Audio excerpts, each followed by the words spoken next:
Long ago, a great beast came from the sea and brought with it a poisonous fog that spread across the earth. Corrupting everything it reached, the poison fog slowly transformed the world and brought about a new age. Now, grounded by the poison sky and outnumbered by creatures, humankind became desperate and formed feudal kingdoms.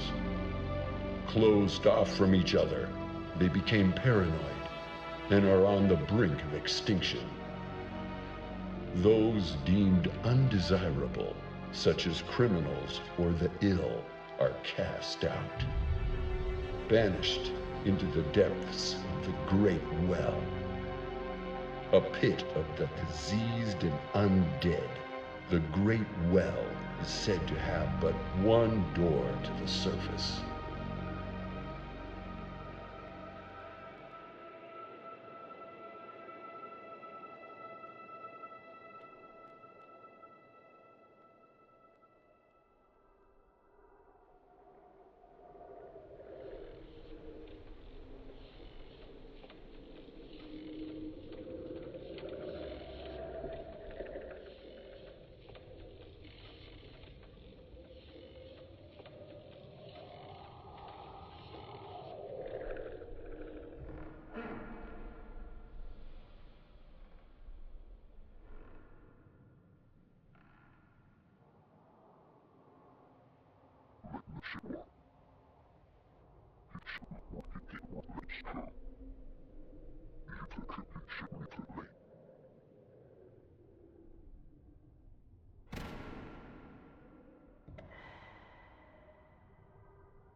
Welcome to Lunacid.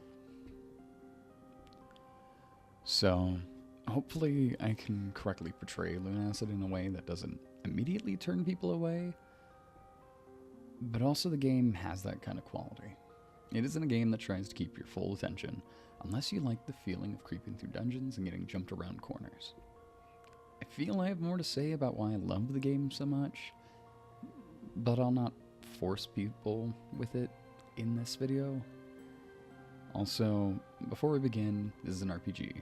Descriptions may get a bit wordy, and I apologize, but I'll be using this video to tell you about the game, and kind of tutorialize you on the bits that aren't very clear or obvious when you start a playthrough.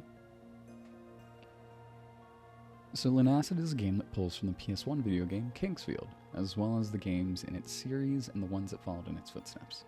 So much so that it uses the Kingsfield game dev kit to make its prequel, Lunacid: Tears of the Moon. I haven't played Kingsfield, but going through both of these makes me want to. Either way, it lifts design elements of a real-time dungeon crawler into more modern sensibilities, like a weapon charge seemingly built off of Arc's Fatalises, and casting charge-up times to create a genuinely tactical and planning-oriented style of play. At least, that's what I believe Akuma Kira's design philosophy was. For the most part, they seem to get it right up until the point you're at level 70 and only God can stop you.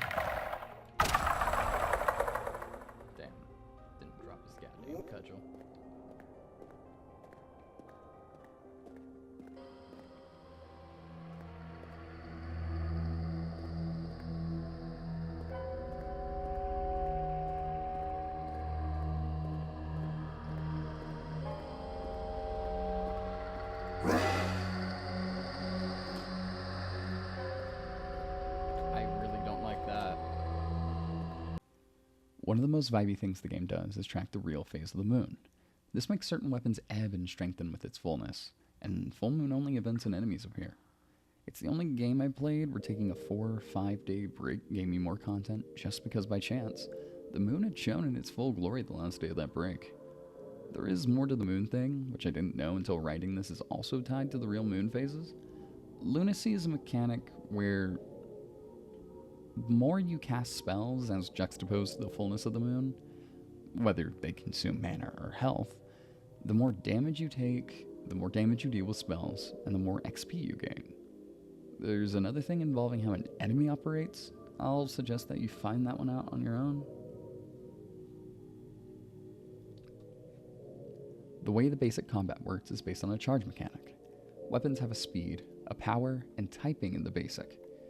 Melee weapons will usually be physical damage, with rare and powerful ones having a different damage type and sometimes 2 damage types.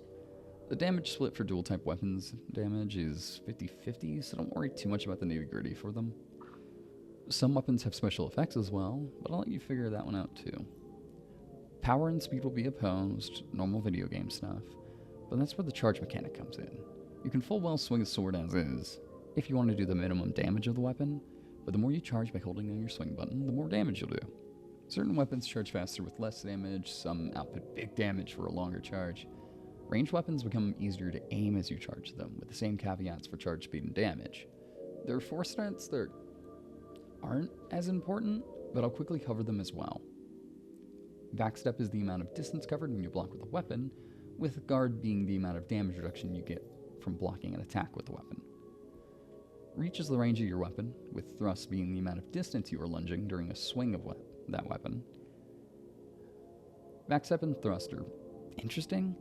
Backstep is able to be used to kind of dodge attacks in a dangerous situation.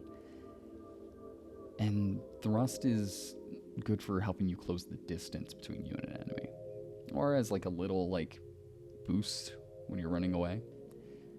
You're able to kind of offset this extra movement a bit with your own movement inputs, but certain weapons will make this less effective.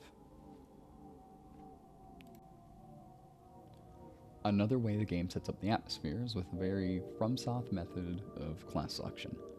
Different classes give different starting stat groups and elemental resistances, as well as passive and item bonuses. For the most part, excluding one of them, you won't get these items till later. I'll be describing each of these classes now, but with a warning, I will be quoting flavor text and giving recommendations.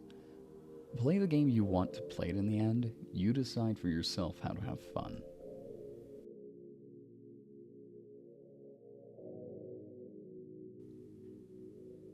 This is what I'd consider the base class. It starts at level 5 with equal all-around stats. You get a 20% weakness to fire and holy damage, but do gain a 20% resistance to dark and poison, damage types that are more common than those other two. Recommendation-wise, the world is your oyster. Build into whatever you're feeling, but know that you might want to focus on strength or dex, defense, and intelligence.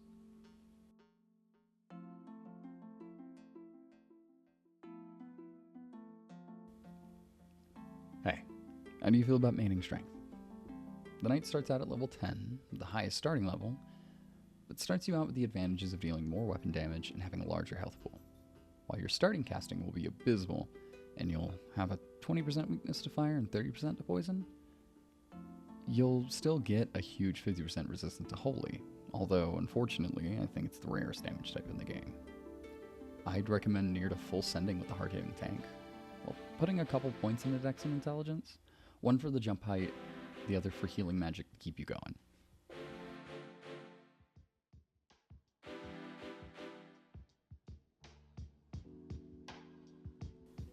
The caster starter at level 7 with highish int and no other stats over 6, you'll have a weak start with a bit of a head start in spell damage. A shame you don't get your first damage spell until the end of the first, albeit short dungeon. My word of advice is don't pick fights you don't need to.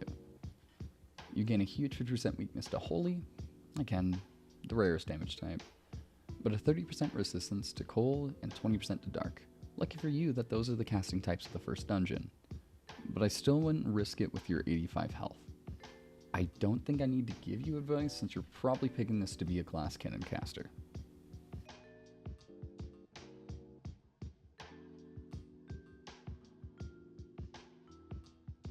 now it's getting interesting and weird. Starting at level 9 with pretty good health, okay mana, and a pretty even stat spread, the vampire is a pretty moldable clay ball with some huge differences in gameplay to the rest of the cast. In order of importance, you regain health when melee attacking creatures that bleed, lose less blood while under the bleeding condition, take damage while in or over water, and gain health while wading or swimming in blood. Yes, you do that. You will unfortunately have a 50% weakness to fire and a 100% weakness to holy, but do gain a 25% resistance to cold and a 50% resistance to poison, with a whopping 75% resistance to dark, the most common elemental damage type. I would suggest either building strength and dexterity with a bit of supplemental casting, or going full caster and supplement the other direction. Your call.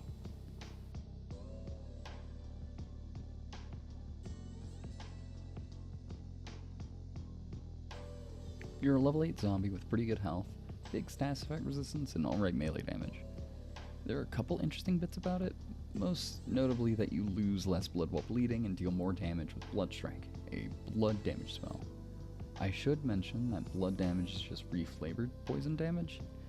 You'll have a 100% weakness to fire, 50% weakness to holy, with a 20% resistance to cold, 50 to poison, and 80 to dark. This class is just a middle finger to the most common elemental damage types and functions best as a stubborn mule of a close range fighter.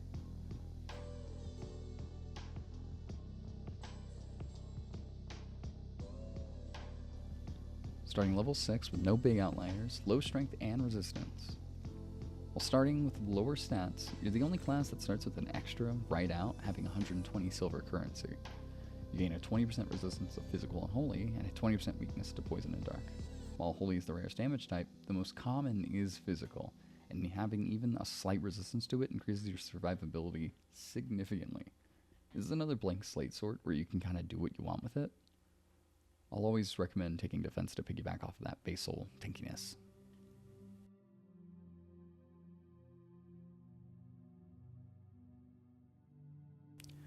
At level 8 and ready as another glass cannon caster, high intelligence but low speed and dexterity. Having a 20% weakness to physical and cold, and a 30% to dark, with a 20% resistance to fire and 50 for holy. You're playing this to be a slower, less resistant witch, and I would not recommend this for a first run.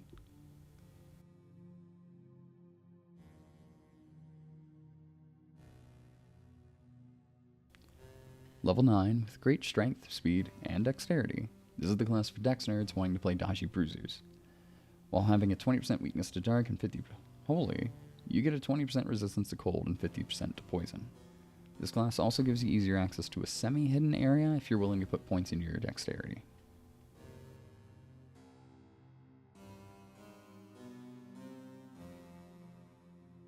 No levels, no stats, no bitches, a 50% weakness to physical, and a 50% resistance to poison. This is the hard mode class where taking any damage in the starting area is fatal. This being the ultimate blank slate, I don't recommend this for new players unless you're a masochist like I am. And as it turns out, I almost forgot to talk about magic. Magic in Lunacid is a little different from most things. You have a charge up time that will slowly fill in the center of your screen as you are casting the spell, holding down the button to cast your selected spell. You can have 2 spells equipped at one time, and every single spell, save for a few, has an element associated with it. Certain ones will heal you, certain ones are projectiles, certain ones are summons, which are probably the more fun ones in my opinion, but that's just me. They just add a bit of a broader repertoire to your character while you're playing. Though, if you actually focus around them, you can do some pretty good things with them. And that's the long and short of it. We'll see if I make a more the themes of Lunacid or a what does Lunacid say video. It's really going to depend on motivation for me. For now though, that's it. I do want to thank Akuma Kira, in case you're watching this. Hey, this game pretty badass. I like it. But I hope everyone enjoyed the video, and I hope you have or are having a good day. Also, in addition to credits at the end, I'll be putting them in the description for ease. Alright, goodbye.